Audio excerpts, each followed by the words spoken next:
All right.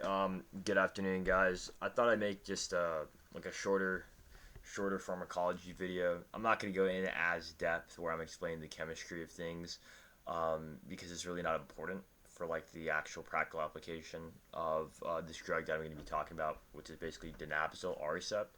So today's just going to be a bit of a shorter video. I just did a little bit of research on this, and the reason why I want to talk about it is because I think it has some pretty important implications that can be used in terms of like optimizing cognition or like as a nootropic. Anyways, getting into it, Donepezil, otherwise known as Aricept, was a Alzheimer or a drug that's meant to treat Alzheimer's by preventing the rate of Alzheimer progression by just slowing down beta amyloid plaques. It does this by basically binding to acetylcholinesterase and inhibiting it. So it can be called an acetylcholinesterase inhibitor, and pretty much does that. It does this pretty well as it greatly increases the rate of the level of acetylcholine in the cortical system, which is pretty good for cognition. That's what you want. And it like as I said, it acts on the cholinergic system. However, it's a pretty good potentiator of agonizes the sigma one receptor very well. While the sigma one receptor does have a decent role in sympathetic drive or in alertness. It's I don't think like the main contributor to Donepezil's kind of effects of cognitive enhancement. I think its other effects come from the fact that it potentiates, or I don't think potentiates. I think it just agonizes the NMDA receptor, which basically is response. It's a type of glutamate receptor. It's an excitatory receptor, and MDMA is pretty important just because it helps to retain these neural pathways, the connectivity that individuals have in their brain, and so it's called LTMP, long-term memory potentiation. And the NMDA receptor is pretty important for that. So, like I said, as I'm going to get into the crux of this video, is that Donepezil is pretty good for cognition. And also, a pretty great thing is that Donepezil upregulates nicotinic receptors, and preventing the death of them, the nicotinic acetylcholinergic receptors. And I've heard from anecdotal reports online that things such as nicotine devices and inhalants, cigarettes, are even what's common now, Zyn, things like that, are felt as being much stronger, and the effect of it lasts much longer. And this kind of just makes sense because nicotine is going to greatly increase the level of acetylcholine in the brain, specifically at the nicotinic receptors, which makes sense.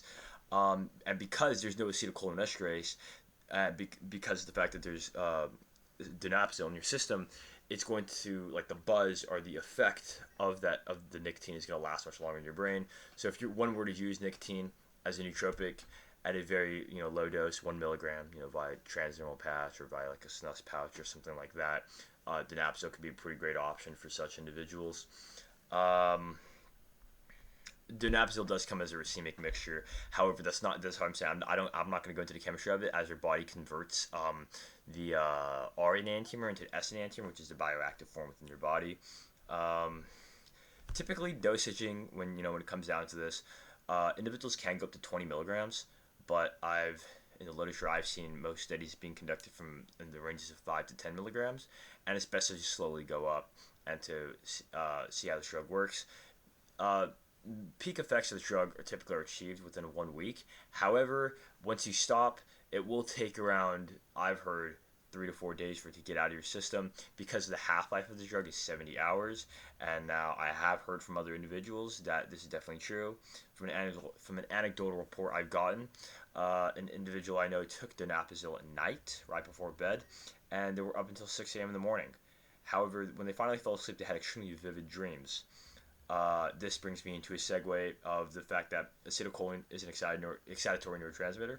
So if you do play around with this substance for cognitive enhancement, do be wary of the fact that it can cause insomnia, and the very vivid dreams or even nightmares some people experience are because of the fact that there's increased acetylcholine transmission, and it's a sign that the drug is really working in your system. And this goes to show how important acetylcholine is in REM sleep or in deep sleep. Because when we enter in this REM sleep and we're having these slow waves, these pulsatile peaks, normally when we're awake, our brain is very active, but there's a bunch of different energy waves going in our brain, and they're all interfering with each other. And our brain actually, like, if you would do a brain image scan, it would just look like a flat line of the waves within our brain. However, in sleep, our brain is all coordinated, and it's just, if you do like, I think it's fMRI, the wave scans, it's all like these deep pulsatile waves that have like a huge amplitude, and that's regulated by acetylcholine. And so if you upregulate that with Donepezil, you could greatly improve REM sleep, further bettering your memory. Anything else I gotta know? I did look up a study, 2009, blind placebo study controlled with 24 individuals, reported that they had an improvement in spatial memory accuracy 90 minutes after dosing. However, I'm not even gonna include this in the bio, in like the biography of this video, as I don't think there have been many studies really done on it. I just want to put this out here for individuals to take note of it if they do want to try it on their own. Oh, I just forgot. I'm not a physician. Please consult your physician. I'm not liable for any damages caused by this video. I'm just putting this information out there on the internet, for education's sake. In some countries, actually, it is used for ADHD, which is pretty interesting. And I think, yeah, that's all about I want to talk about. I think Donepezil could be a pretty good drug for cognitive enhancement. As I said, it just increases acetylcholine in the brain. It's a potent. Key takeaways is that it's a potent agonist of the NMDA receptor, which is going to help to potentiate those long-term memories and keep those long-term memories. It's also going to aid in sleep, which is going to help with your overall memory. However, do be cautious of when you take it, because it could cause insomnia, and be aware that nightmares or very lucid dreams are expected. Oh, I do want to note, before I end, other natty alternatives, I like to include these, are things like huperzine A, ginkgo biloba. I think there's another one. I think that's about it. Yeah, huperzine A, ginkgo biloba, and also like alpha GPC. I think I got some right here, actually. Yeah, alpha GPC. It's basically alpha glycerol choline something. That's just going to be the precursor to choline. Basically, it's a very bioavailable form of choline. You can get this at Nootropics Depot. Yeah, you can use that. But huperzine A and ginkgo biloba are going to be pretty good at acting as a kind of like natty acetylcholinesterase inhibitors. So those are great. Great natty alternatives. However, as noted in anecdotal reports, they pale in comparison to the effects. It's kind of like if you were to compare, like, I guess, creatine and Trenbolone. Like, it's gonna do something. You may barely notice it in the long run, but I don't know if I want to say Trenbolone, but like creatine in like a 500 milligram test a week, 500 milligram a week test cycle. The Donepezil can be far much more effective, so that could be good. A much better alternative if you need to take actual prescribed medications. Anyways, I don't want to make this video too long. Thank you guys for watching. Please do leave me a comment. Let me know what you guys thought. Goodbye.